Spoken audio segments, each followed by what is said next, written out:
The Tuesday after the 4th of July weekend, 1978, was my first day as a staff psychiatrist at the Boston Veterans Administration Clinic. As I was hanging a reproduction of my favorite Bruegel painting, The Blind Leading the Blind, on the wall of my new office, I heard a commotion in the reception area down the hall. A moment later, a large, disheveled man in a stained three-piece suit, carrying a copy of Soldier of Fortune magazine under his arm, burst through my door. He was so agitated and so clearly hungover that I wondered how I could possibly help this hulking man. I asked him to take a seat and tell me what I could do for him. His name was Tom. 10 years earlier, he had been in the Marines, doing his service in Vietnam. He had spent the holiday weekend holed up in his downtown Boston law office, drinking and looking at old photographs, rather than with his family.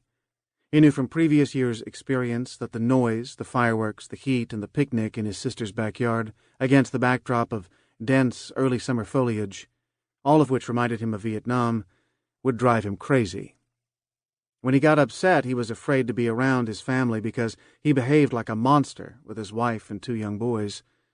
The noise of his kids made him so agitated that he would storm out of the house to keep himself from hurting them. Only drinking himself into oblivion or riding his Harley-Davidson at dangerously high speeds helped him to calm down. Nighttime offered no relief. His sleep was constantly interrupted by nightmares about an ambush in a rice paddy back in Nam, in which all the members of his platoon were killed or wounded. He also had terrifying flashbacks in which he saw dead Vietnamese children. The nightmares were so horrible that he dreaded falling asleep and often stayed up for most of the night drinking. In the morning, his wife would find him passed out on the living room couch, and she and the boys had to tiptoe around him while she made them breakfast before taking them to school. Filling me in on his background, Tom said he had graduated from high school in 1965, the valedictorian of his class. In line with his family tradition of military service, he enlisted in the Marine Corps immediately after graduation.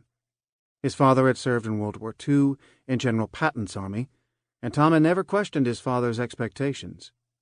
Athletic, intelligent, and an obvious leader, Tom felt powerful and effective after finishing basic training, a member of a team that was prepared for just about anything. In Vietnam, he quickly became a platoon leader, in charge of 8 other Marines. Surviving slogging through the mud while being strafed by machine gun fire can leave people feeling pretty good about themselves and their comrades. At the end of his tour of duty, Tom was honorably discharged, and all he wanted was to put Vietnam behind him. Outwardly, that's exactly what he did. He attended college on the GI Bill, graduated from law school, married his high school sweetheart, and had 2 sons. Tom was upset by how difficult it was to feel any real affection for his wife, even though her letters had kept him alive in the madness of the jungle. Tom went through the motions of living a normal life, hoping that by faking it he would learn to become his old self again. He now had a thriving law practice and a picture-perfect family, but he sensed he wasn't normal. He felt dead inside. Although Tom was the first veteran I had ever encountered on a professional basis, many aspects of his story were familiar to me. I grew up in post-war Holland, playing in bombed-out buildings, the son of a man who had been such an outspoken opponent of the Nazis that he had been sent to an internment camp. My father never talked about his war experiences, but he was given to outbursts of explosive rage that stunned me as a little boy.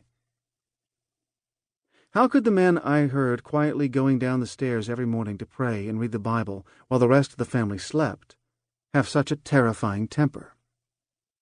How could someone whose life was devoted to the pursuit of social justice be so filled with anger?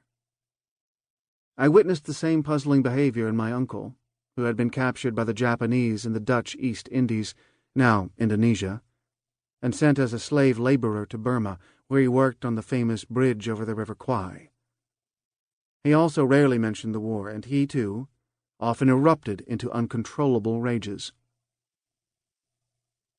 As I listened to Tom, I wondered if my uncle and my father had had nightmares and flashbacks, if they too had felt disconnected from their loved ones and unable to find any real pleasure in their lives.